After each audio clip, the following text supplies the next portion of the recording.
ایک قول سنانا ہے آپ کو امام حسین کا، اور خواہش میری یہ ہے کہ میرے حاضرین اور ناظرین اس قول کو رٹا لگا کے یاد کریں، اس قول کو انشاءاللہ۔ یہ قول جو امام حسین کا ہے نا جی، یہ جس دن مجھے ملا تھا نا تو میں نے بھی رٹا لگا کے یاد کیا تھا، اور میرے پاس جتنی ڈائریاں ہیں شاید میں نے سب میں لکھا ہے۔ امام علی مقام رضی اللہ تعالیٰ عنہ فرماتے تھے اللہ کی رضا کے لیے کسی شخص کی ایک حاجت پوری کر دینا 1 مہینہ مسجد میں اعتکاف کرنے سے زیادہ درجہ رکھتا ہے۔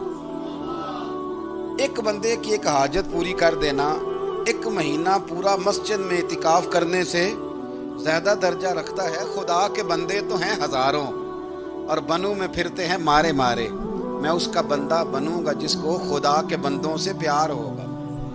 کسی بندے کی ایک حاجت پوری کرنا 1 مہینہ اعتکاف میں بیٹھنے سے زیادہ افضل ہے۔ اسی لیے تو میرے حبیب کریم علیہ السلام نے فرمایا تو رب کے بندوں کی حاجتیں پوری کرنے میں لگ جا، رب تیری حاجتیں پوری فرما دے گا۔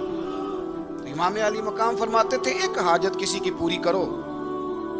حضرت جناب سیدہ زینب بنت ابی رافع کہتی ہیں کہ سیدہ فاطمہ الزہرا ایک دن اپنے دونوں شہزادوں کو لے کے، جب حضور کی طبیعت مبارک بظاہر علیل تھی جس میں حضور کا وصال ہوا، دونوں شہزادے لے کے سیدہ فاطمہ نبی کریم کی بارگاہ میں گئی، کہنے لگی یا رسول اللہ میرے بچوں کو کچھ دیجئے سیدہ پاک۔ تو حضور اٹھ کے بیٹھ گئے، اس کندھے سے امام حسن کو لگایا اور اس سے امام حسین کو لگایا، اور فرمایا فاطمہ یہ جو میرا حسن ہے نا اس کو میں اپنی ہیبت اور سرداری دیتا ہوں، اور فرمایا یہ جو میرا حسین ہے نا حسین کو میں اپنی جرت اور سخاوت دیتا ہوں، میرا حسین جرت مند ہوگا اور سخی ہوگا۔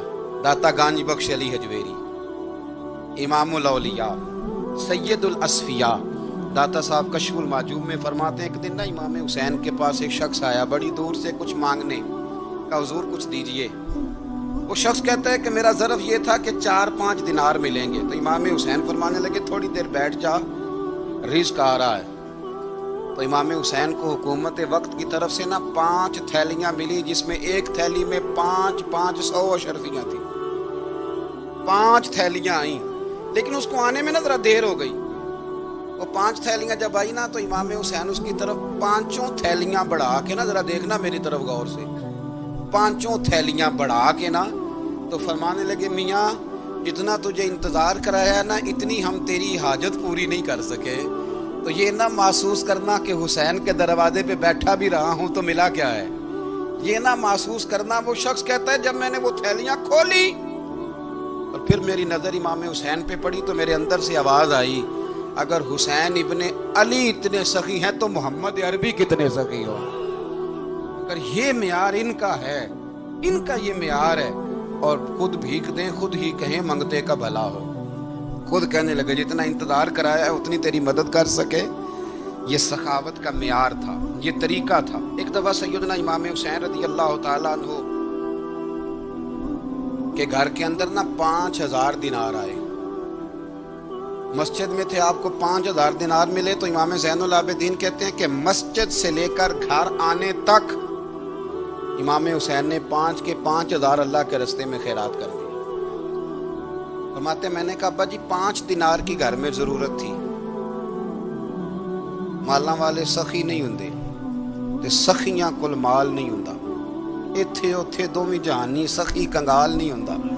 کہا ابا جی 5 دینار کی گھر میں ضرورت تھی، تو کہتے ہیں مجھے فرمانے لگے بیٹا یہ جن کو میں نے دیا ہے نا یہ گھر کے لیے ہی دیا ہے، یہ گھر کے لیے ہی دیا ہے، جن کو دیا ہے تمہارا کیا خیال ہے یہ باہر خرچ ہوا ہے، یہ گھر کے لیے ہی ہے۔ اس لیے کہ جب انسان دوسروں پر شفقت کرتا ہے تو اللہ اس کے گھر پہ رحمت فرماتا ہے۔ امام حسین کے مزاج میں پہلی بات میں نے ذوق عبادت کی عرض کی، دوسری بات عرض کر رہا ہوں کہ صحابہ حضرت اسامہ بن زید بڑے پیارے ہیں میرے نبی کریم کے، بڑے پیارے۔ حضرت اسامہ بن زید کے بارے میں سیدہ عائشہ صدیقہ فرماتی ہیں ان کے ناک سے اگر ریٹھ نکلتی تھی تو اللہ کے رسول اپنے دست مبارک سے صاف کر دیتے تھے، اور سرکار فرماتے تھے کہ اگر اسامہ لڑکی ہوتا نا، ان کے غلام کے بیٹے تھے حضرت زید بن عمرو، اگر یہ لڑکی ہوتا میں اسے زیور پہناتا۔ بڑے پیارے تھے، لیکن جب ان کا آخری وقت آیا نا تو 60,000 دینار کا قرضہ تھا۔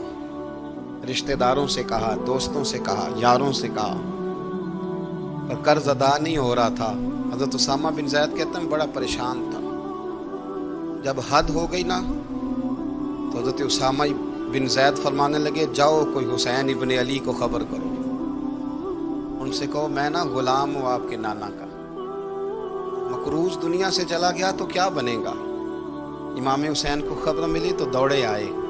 لاجپال اس پیر کو نہیں کہتے جو تگڑا نذرانہ لے کے تو ماتھا چوم لے، لاجپال تو اس کو کہتے ہیں کہ جب ضرورت پڑے تو وہ سر پہ موجود ہو۔ حضرت سیدنا امام حسین تشریف لائے تو جناب اسامہ بن زید رو پڑے، کہنے لگے حضور میں نے نا غلامی کی ہے آپ کے نانا کی، اور اس غلامی پہ ناز ہے، اب 60,000 دینار کا قرضہ لے کے دنیا سے جاؤں گا تو میری قبر پہ بوجھ رہے گا۔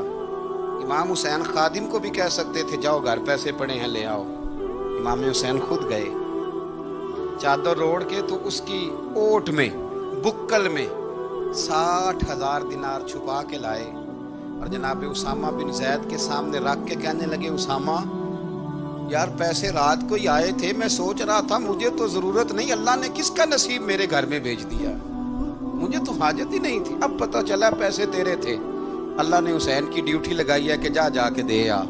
حضرت اسامہ بن زید رو پڑے، فرمانے لگے اللہ آپ کو بہترین صلہ عطا فرمائے، یہ معیار تھا۔ اور پھر تیسری بات یہ کہ دل کے بڑے صاف تھے، دل بدستاور کے حج اکبر است، از ہزاراں کعبہ یک دل بہتر است۔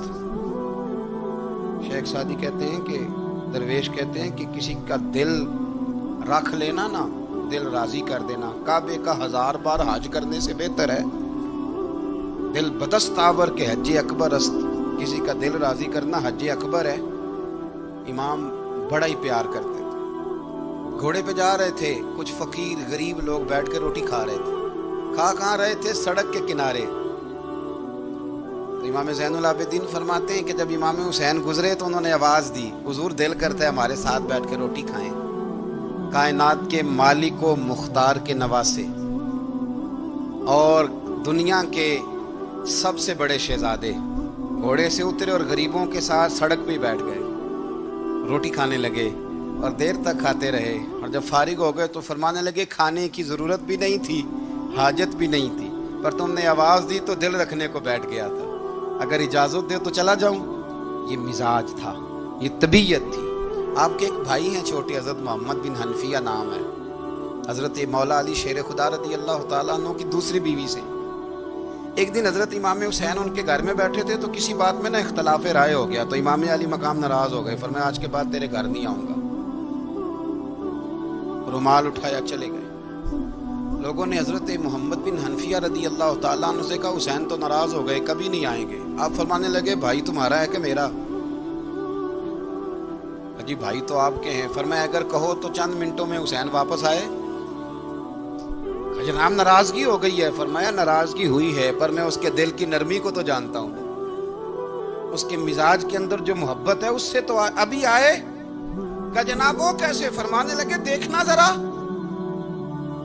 تو امام حسین نے خط لکھا، حضرت محمد بن حنفیہ نے رکا لکھا، کہنے لگے حسین میرے باپ کا نام بھی علی ہے اور آپ کے باپ کا نام بھی علی ہے، پر ایک فضیلت ایسی ہے جس میں میں آپ کا مقابلہ نہیں کر سکتا، وہ یہ ہے کہ آپ سیدہ فاطمہ الزہرا کے لال ہیں، آپ محمد مصطفیٰ علیہ السلام کے نواسے ہیں۔ کہنے لگے بھائی جان آپ نے نانا جان کی وہ حدیث تو سنی ہوگی کہ دو لوگ ناراض ہو جائیں تو جو صلح پہلے کرے جنت میں پہلے جائے گا۔ فرمانے لگے دل میرا کر رہا تھا کہ پہلے صلح کر لوں، لیکن پھر بڑے بھائی کو پشت کروں گا جنت میں جاتے ہوئے، یہ بھی تو بے ادبی ہے نا۔ اب خط میں نے لکھ دیا ہے، آپ کا جو ارادہ ہو۔ امام حسین نے خط پڑھا تو آنکھوں میں آنسو آ گئے، پھر سے رومال اٹھایا۔ بچے پوچھنے لگے کہاں جا رہے ہیں؟ کہا بھائی کے گھر جا رہا ہوں۔ کہا آپ تو ناراض تھے؟ فرمایا تھا ناراض پر ہے تو میرا بھائی نا، ہو گئی بات ختم۔ بڑی دل میں نرمی، طبیعت میں سوز، لہجے میں گداز، لیکن اس کے ساتھ ساتھ امام حسین رضی اللہ تعالیٰ عنہ کا جذبہ جہاد، امام حسین کی استقامت۔ آج لوگ ادھر ہوتے ہیں جس طرف ہوا کا رخ ہوتا ہے، آج لوگوں کی سوچوں کا زاویہ یہ ہے کہ جدھر رش زیادہ ہوگا ہم بھی ادھر جائیں گے، ہم یہ نہیں دیکھتے حق کس طرف ہے، ہم یہ دیکھتے ہیں رش کس طرف ہے۔